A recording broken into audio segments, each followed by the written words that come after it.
Galera, começando aqui o bike check da Gilles FRX. Vamos lá, guidão aqui é um Fan Fat Boy. A manopla é uma Session.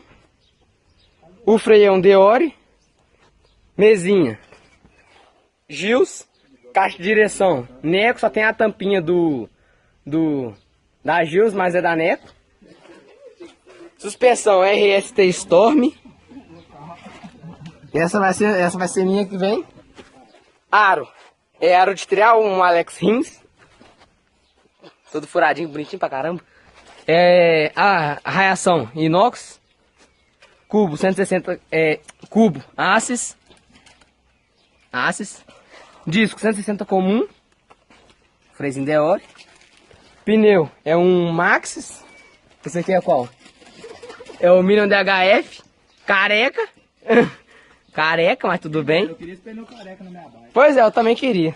Mas vai ser meu ano que vem. Se Deus quiser, o pá. Esse aqui tá novinho, ó. Novinho, vai ser meu. Um quadrão José FRX. O que você tá rindo, feijão? O banco é um SR.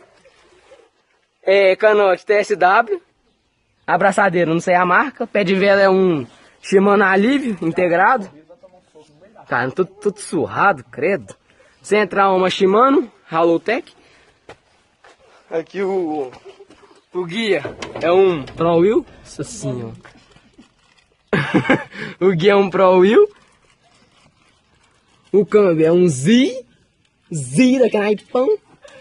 Cassete 8 velocidades, reduzido 11,28.